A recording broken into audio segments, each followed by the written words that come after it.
Tonight we're focusing in on Zoom with Galaxy AI on the new Samsung Galaxy S24 Ultra. Ah, a baby tiger. Check out his claws as he prepares to pounce on that frog. Close one, but not as close as this Zoom. We can literally count the whiskers and... Oh look, Mum's here. Good thing I'm nowhere nearby. Go wild with Galaxy AI on the new S24 Ultra and zoom in on the epic day or night. Get yours now at Samsung.com.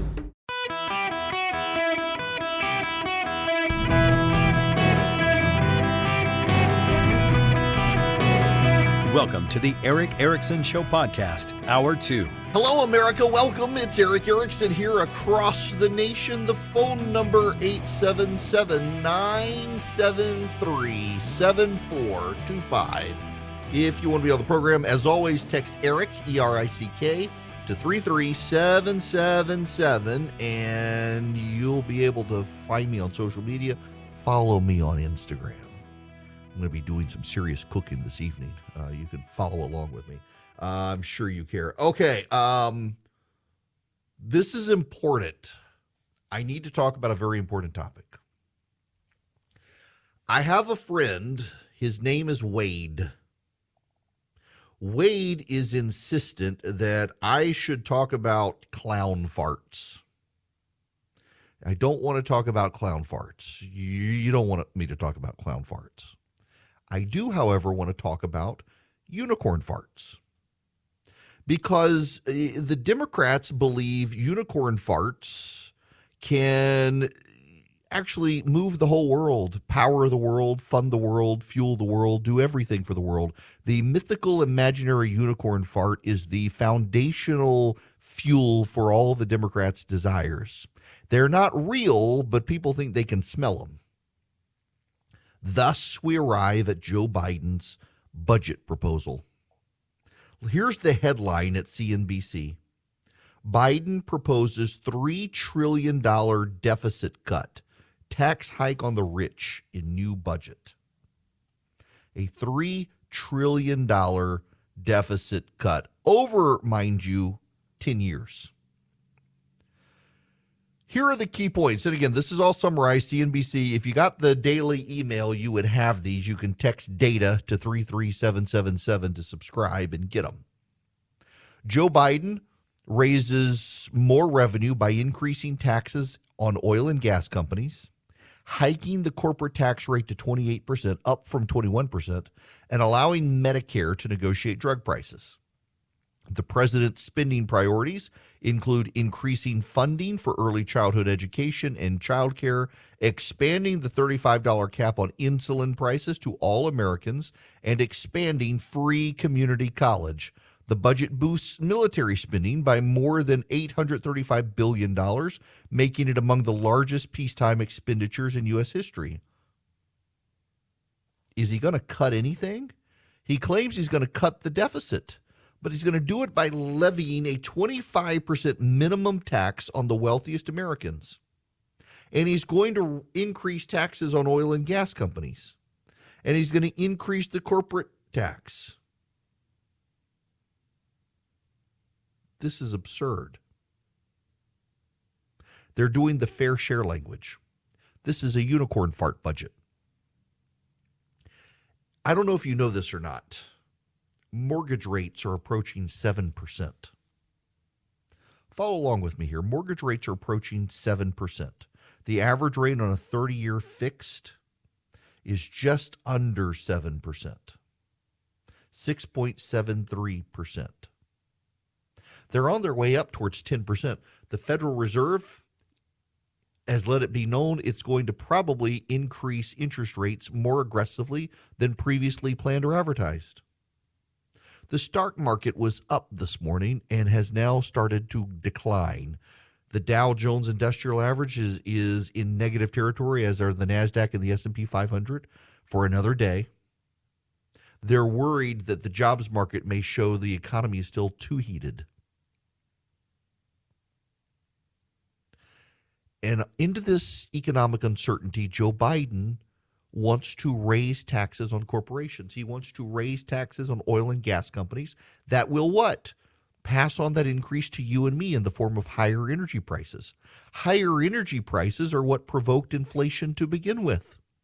So Joe Biden wants to further provoke inflation by increasing energy prices, by increasing the taxes on oil and gas companies. And then there's the 25% tax, and it really is the unicorn fart foundation of this entire economic approach, because it's not based on actual income. It's based on something written on paper. And given the way the stock market is going down, fewer and fewer people are going to be impacted by it. Essentially, what Joe Biden wants to do, and I've explained this before, is he wants to tax your paper net worth. If on paper it says you are worth $1 million, he wants to take 25% of that $1 million. He wants to take $250,000 of it. I can do that math in my head. I'm proud of myself.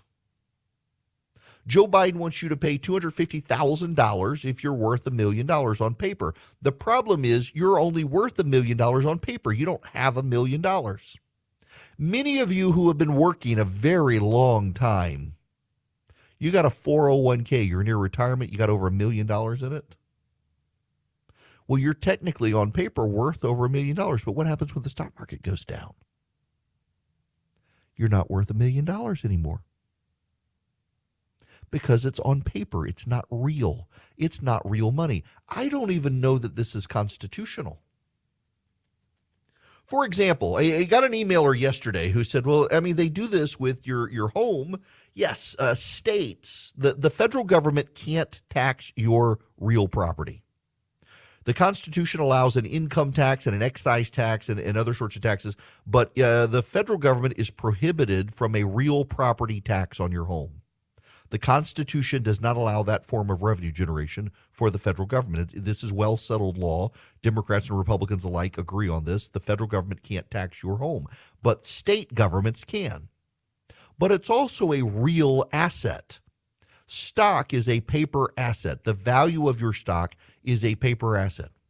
Your real property has a value attached to it. And your state government can tax the value of that real property. And if you don't pay it, take your home and get that value out of it and give you the excess. The federal government can't do that. And even with states, they have to go through a valuation process. They have to hire an appraiser to figure that out. And typically, real property values continue to increase. Now, there are occasions that they decrease, but they don't fluctuate on a daily basis like the stock market does. The stock market paper valuation that Joe Biden wants to use, it is the unicorn fart foundation for him trying to claim he's going to cut $3 trillion from the debt. And really what it is, if you read very carefully, listen to this. President Joe Biden vows to cut $3 trillion from the federal deficit over the next decade. From the federal deficit. Now, what's the difference? Well, there actually is a difference between the debt and the deficit. You see, the deficit is the difference between our revenue and expenditures in the federal government annually. And right now there is a massive federal deficit annually. We're spending way more than we bring in on a yearly basis. And at the end of the year, that deficit rolls over into the national debt. So what Joe Biden is planning to do is reduce the spending gap by $3 trillion for the annual budget. He's not even planning on reducing the national debt. He's just trying to lower the rate at which the national debt increases. It's a sleight of hand. When he's talking about the deficit and not the national debt, he's talking about the annual excess of expenditures over revenue for the federal budget, not the actual national debt. So we're going to keep growing the national debt. We're just going to grow it at a smaller and smaller pace every year. That's not sustainable. He does not want to cut anything from the federal budget. He wants tax increases on the wealthy, some of it on paper, not real actual wealth. He wants to tax oil and gas companies that are going to raise our costs to do it. He wants to raise corporate taxes, which will raise, again, our costs. Corporations do not pay taxes. Corporations make you pay their taxes for them. They either cut salaries or they cut costs or they raise the cost of a product. Remember when Donald Trump and the Republicans cut corporate taxes? What did corporations do? Many of them gave their workers bonuses. Others engaged in stock buybacks that benefited their shareholders. Some of them lowered prices.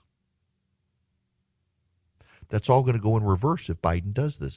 But what's he doing here? The reality is that this comes across as popular to the American people. Oh, yeah, let's tax the wealthy, those SOBs. Let them pay their fair share. Oh, we're going to tax corporations. Most Americans are too clueless to realize, the low information voters, that corporations actually don't pay the tax. They pass it on to you in higher costs. And, of course, the liberals are like, yeah, stick it to the oil companies, except the cost of your tires are going to go up. The cost of your plastics are going to go up. The cost of products made with rubber are going to go up. The cost of gas is going to go up. So the cost of beef is going to go up. The cost of corn is going to go up. The cost of grains are going to go up. The cost of sugar is going to go up. The cost of air travel is going to go up. Why? Because you're going to have higher fuel prices. And the increase in fuel cost to get the cow from the farm to the butchery, well, that's going to be factored into the price of your brisket.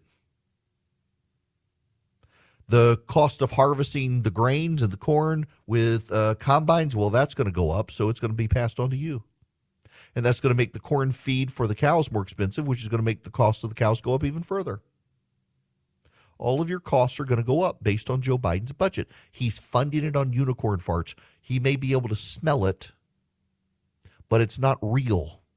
And it's going to get real to you when your costs go up. It's going to get real to you when he claims he's going to make all this money off of the rich, and the smart accountants out there are going to find ways around it. There's always a loophole that accountants can find to get the wealthy out of paying taxes. The tax code has created an entire class of accountants designed to find the loopholes around paying this money. They may offshore the money so they don't account for it. They may divest. It may cause a stock market crash. They may move their money into other things that aren't counted. Real property, for example. They may just go out and buy up a bunch of land, and the federal government can't tax their land. This is a little bit wild that this is where the Democrats, but this is where the Democrats always head. They always say this, and it doesn't actually happen. What's amazing to me, though, is that Joe Biden wants to keep spending more money. Look, I agree with him. We need to increase our defense spending. We actually do. Given what's going on in China, we need to increase our defense spending.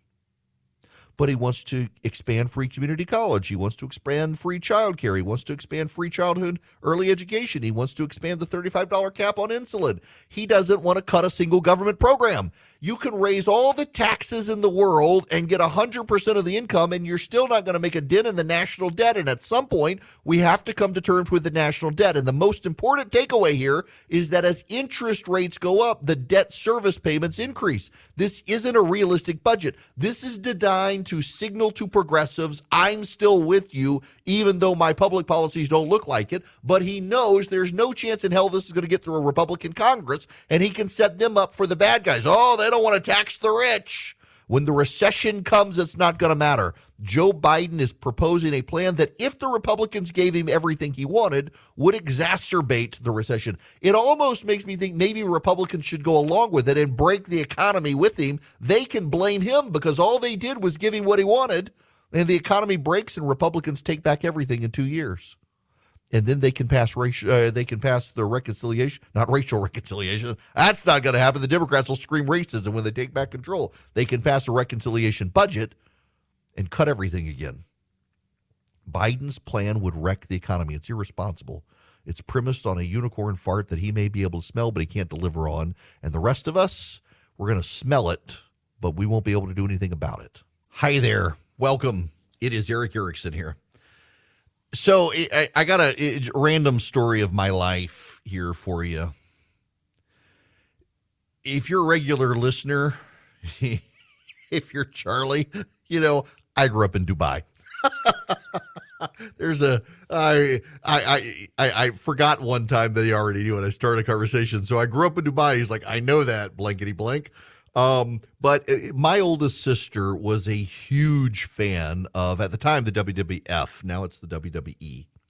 And so she and my dad, it was the thing they did. They loved watching wrestling together. And she found out that the WWF wrestlers were in Dubai. And we went to the hotel we suspected they were staying at. Sure enough, they were there.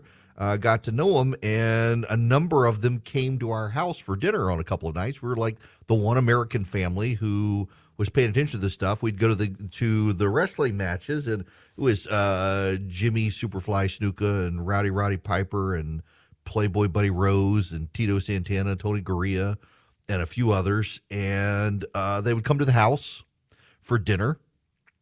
And it was a lot of fun. I've never really been into wrestling. I had friends who were, and had a friend who was just totally convinced it was real. Convinced it was real, not staged. It was kind of funny seeing these guys beat each other up as the good guys and the bad guys. And they were all at dinner with us at our house, hanging out together. Just delightful people. Genuinely delightful people.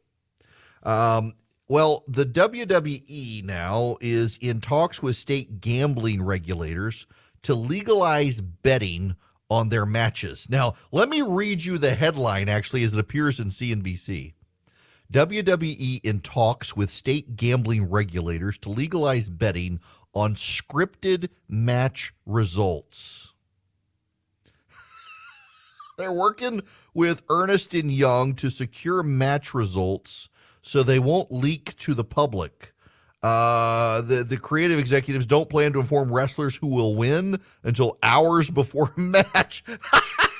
Honestly, I think if you're dumb enough to think it's real, you should just let people bet on it. And if they lose, they lose. Darwin will sort it out. Oh, my goodness gracious. God bless the WWE. Vince McMahon is going to be a trillionaire before this is over. Hi there. Yes, you can be a part of the program. 877-973-7425. Should you wish to be on the program. Now, where was I? Oh, this is an interesting story. More and more Americans are skipping college. You probably know more and more people who are doing this. Look, let me just pause, reset, personalize, humanize. I got a 17-year-old daughter. I love her.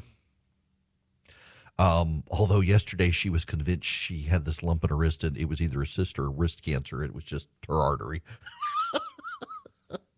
Don't say I said that. Just sharing with my friends on radio. But she's way more type A than me. She is her mother's child when it comes to this stuff. She has her entire career lined up. She is going to be a rocket engineer to build the bombs we bomb China with. She's going to go to Georgia Tech. She's going to be a rocket engineer there, aerospace. She's got to get her SAT score up. She's been on and on. I talked about this a little bit yesterday. She's now about to take the ACT. She's got the SAT. Now suddenly she's looking at my alma mater, Mercer University, because their engineering program has tie-ins to the Air Force and much more practical. But this is what she's going to want to do. And I just keep saying, keep your options open. Keep your options open. She's actually a really, really good artist. She's so good. In fact, when she was in 9th grade, they moved her into 12th grade art. She won an award for a drawing she did on her iPad, like hand drew this drawing on her iPad. I got to admit, I thought she must have cheated because it was just too good for a 9th grader to be able to do. And yet she did it. I'm like, did you take clip art pieces? What did you hand drew this sucker?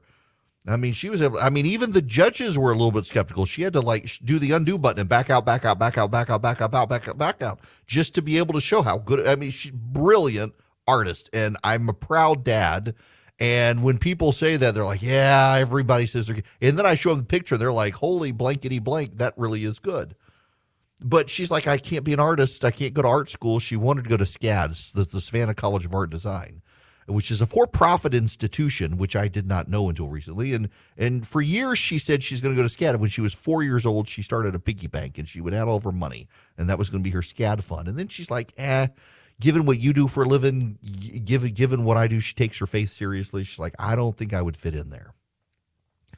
So now she wants to blow up China, which I'm fine with. And we're going through this with her. And then my 14-year-old wants to be an architect, and maybe he will change. But so he's been playing Minecraft for years, and I really think he could be a coal miner in West Virginia the way he digs these mines out in Minecraft. But instead, he takes all the stuff he digs. If you're not familiar with Minecraft, if you got kids, you probably are. It's this digging game that's now owned by Microsoft, where you dig these shafts, and you go down and you get lots of dirt and sand, and then you get diamonds, and then you fight this nether dragon with this nether portal that you can build by concocting all this stuff. My kid builds everything, and then I just play with him. I just like to go in the mine and find the diamonds and not fall in the lava. He's like building these elaborate things, these elaborate houses. And he's like, I'm going to be an architect when I grow up. I want to go to Georgia Tech and be an architect. Well, we'll see. They want to go to Georgia Tech as an aside because my father-in-law went to Georgia Tech. Been pushing them towards, like, I don't know, LSU. I mean, go have fun in Baton Rouge. But now she wants to go to Mercer. Maybe, possibly. I digress. The pressure on kids, a lot of kids, to have this life plan and go to school is kind of insane. And my kid has done it to herself. Let me tell you my philosophy. And I know we've got a lot of new listeners right now who haven't heard this, so just bear with me here. Those of you who know this new, I have fallen into every job I have ever had, totally providentially, by accident, however you want to figure it out. I went to law school because I was working for a member of Congress on his campaign. And he told me I wanted to go into politics. And he said, go to law school. Law school is the MBA equivalent for politics. You get an MBA, you can walk into any business and you can get a job. You get a law degree, you can walk into any political office and get a job. Everybody in politics needs a good lawyer. I can see why. While I was in law school, I was in my third year in law school, my wife and I had started dating. She really did not want to move to Washington, D.C., which is all I ever wanted to do, is move to Washington. And so we wound up staying in Middle Georgia. She really didn't want to move. And for a while, I commuted back and forth, had a job up there. But I was really good, still am, at fixing computers and doing basic computer programming, putting pieces together to make computers work and stuff like that. I developed that hobby when I was a kid. And the congressman that I was working for, that's really how I started working for him, was fixing his computers. Well, he had a friend who was the hiring partner at a law firm. And when I decided not to go to Washington, I needed a job, and they hired me to fix their computers at the law firm, and then hired me as a law clerk. And then I got a job there. And I got all the way to the year to be offered partnership. I really didn't want it. I didn't realize at the time that, well, a partnership becomes where suddenly, instead of the law firm paying for my secretary, I am. Instead of the law firm paying my benefits, I am. All that. Costs go up. I was not making a ton of money at this law firm. And I got a job in Washington, commuted back and forth. Totally fell into my lap. Had a lawyer in the law firm come in one day, close the door, and say, you know what the definition of a dumb, well, I'll say butt for radio. You get my thing, a dumb ASS. And I said, no. He said, you go do politics. You don't like practicing law. So I did. Then redstate.com started. We started making a lot of money. Then CNN called, went to work for CNN. Then WSB Radio called, went to work for WSB Radio. Then Fox News called, left CNN for Fox. Now suddenly, as of last week, in national syndication. All of it, none of it by design. I worked with lawyers who believed you had to have a year-long plan, a 5-year plan, and a 10-year plan, and that you should have an overarching strategy to get to your end of your law career and have a lot of money and do all this stuff. And I was like, this is not the way I operate. And literally, to this day, everything has kind of fallen into my lap. Providentially, it's like God's got me on this course. I have no idea where it's going to wind up. But right now, I'm having a ton of fun doing talk radio, and I hope to never leave. I just hope to grow in talk radio. Part of that problem, as an aside, is just the revenue and the money, and like everything's kind of happened serendipitously, and learning the Dave Ramsey program is something I got to get with as more money comes in. But so I look at my kid who's like, I'm going to go to Georgia Tech and I'm going to be a aerospace engineer and I'm going to go work for the federal government through Boeing or Lockheed. I'm going to build the bombs that we drop on China, and I'm going to be a project manager by the time I'm 30, and by 45 I'm going to be the head of this program, and then who knows, maybe by 50 I'll be the CEO. I'm like, where does this come from? Like, I have never been that person, and my kid is, and she's very driven to do this. And I keep trying to tell her, you know what? God's got a plan for you. This may not work out. Don't have your heart so set on this that you miss other opportunities to do something you might decide you love more. And thankfully, she met with a guidance counselor yesterday, and the guidance counselor kind of told her the same thing. Don't be so focused on doing this path that it precludes you from these other paths, and you decide you're not going to go on these other paths when these other paths may just swerve into your way and you decide I'm not going to take it, when really you would be better off doing that. That's a long way of getting to this. The Associated Press, that when he looked to his future, Grayson Hart always saw a college degree. He was a good student at a good high school. He wanted to be an actor or maybe a teacher. Growing up, he believed college was the only route for a good job, stability, and a happy life. The pandemic changed his mind. A year after high school, Hart is directing a youth theater program in Jackson, Tennessee. He got into every college he applied to, but turned them all down. Cost was a big factor. But a year of remote learning also gave him the time and confidence to forge his own path. There were a lot of us with the pandemic. We kind of had a do-it-yourself kind of attitude of like, oh, I can figure this out, he said. Why do I want to put all the money to get a piece of paper that really isn't going to help with what I'm doing right now? Hart's among hundreds of thousands of young people who came of age during the pandemic but didn't go to college. Many have turned to hourly jobs or careers that don't require a degree, while others have been deterred by high tuition and the prospect of student debt. What first looked like a pandemic blip has turned into a crisis. Nationwide undergraduate college enrollment dipped 8% from 2019 to 2022, with declines even after returning to in-person classes, according to data from the National Student Clearinghouse. The slide in the college-going rate since 2018 is the steepest on record. Economists say the impact is dire. At worst, it could signal a new generation with little faith in the value of a college degree. At minimum, it appears those who passed on college during the pandemic are opting out for good. Fewer college graduates could worsen labor shortages in fields like healthcare and information technology. For those who forego college, it usually means lower lifetime earnings. And when the economy sours, those without degrees are likely to lose their jobs. But is that true now? I guess this is my overarching question. Is the data still true? I know several people who are plumbers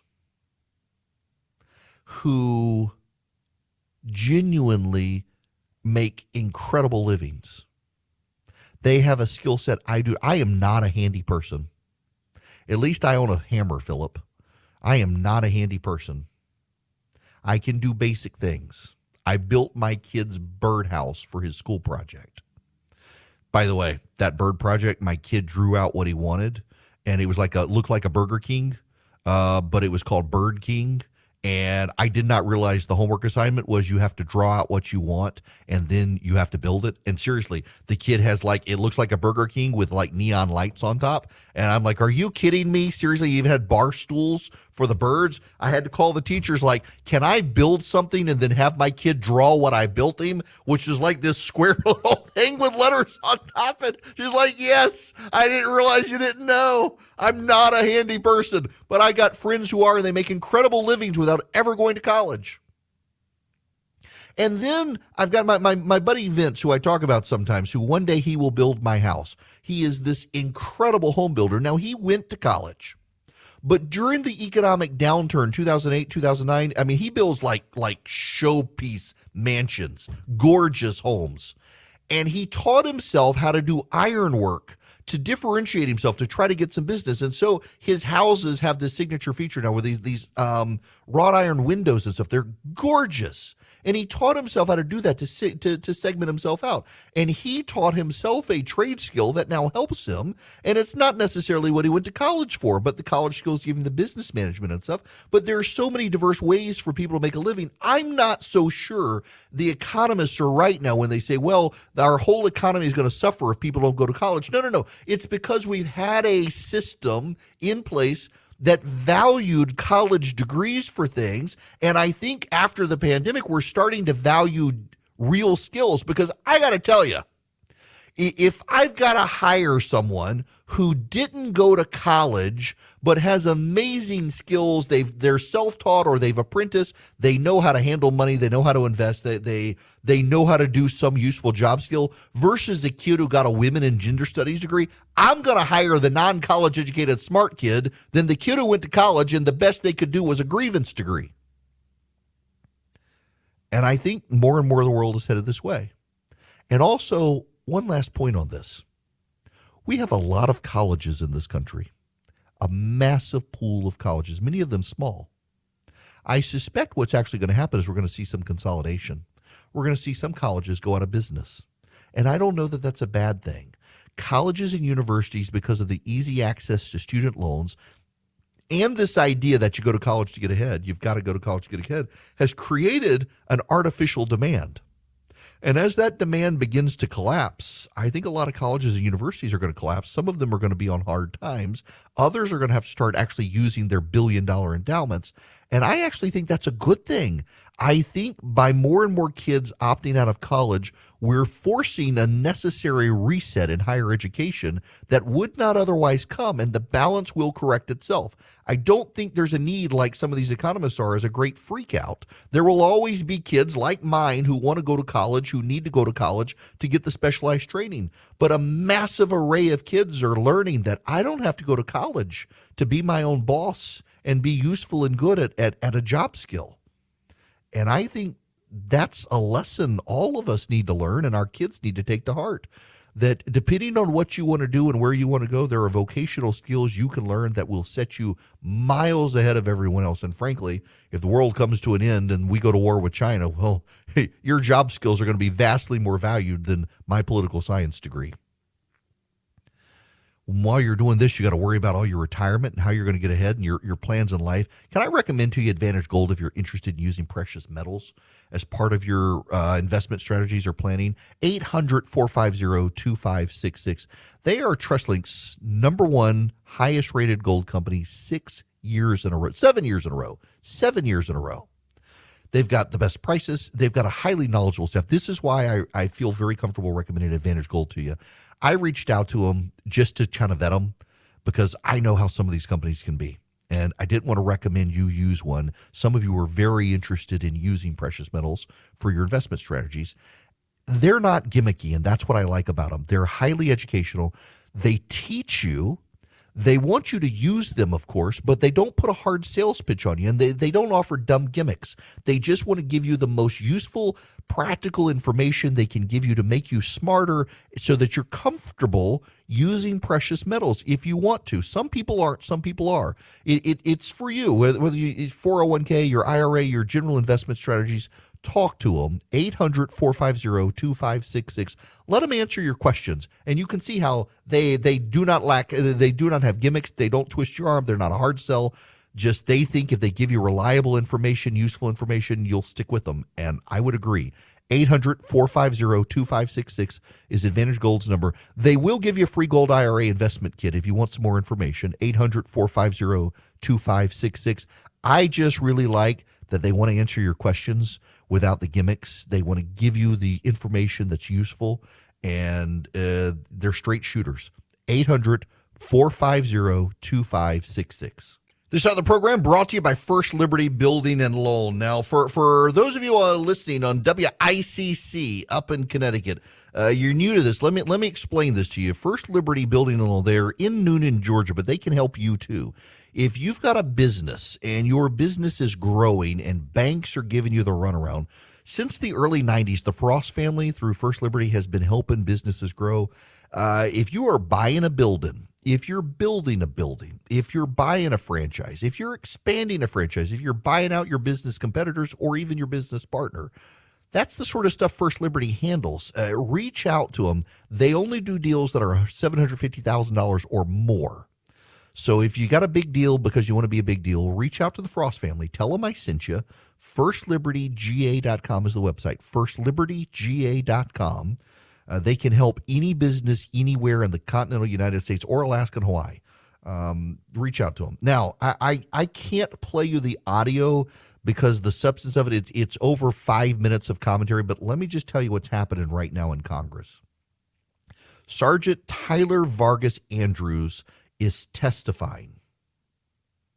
And I want to read you the tweet from one of the reporters covering him.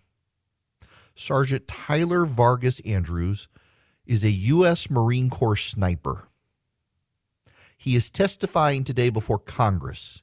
He was denied permission to shoot the suicide bomber in Afghanistan that killed 13 service members and over 170 civilians. His quote, plain and simple, we were ignored, our expertise was disregarded, no one was held accountable for our safety, the withdrawal was a catastrophe, this was an inexcusable lack of accountability. This guy saw the suicide bomber, and the commanding officers wouldn't let him kill him, and 13 service members were killed as a result. Unbelievable. With Lucky Land Slots, you can get lucky just about anywhere. Dearly beloved, we are gathered here today to... Has anyone seen the bride and groom? Sorry, we're here. We were getting lucky in the limo and we lost track of time. No, Lucky Land Casino, with cash prizes that add up quicker than a guest registry. In that case, I pronounce you lucky. Play for free at LuckyLandSlots.com. Daily bonuses are waiting. No purchase necessary. Void where prohibited by law. 18+. Terms and conditions apply. See website for details.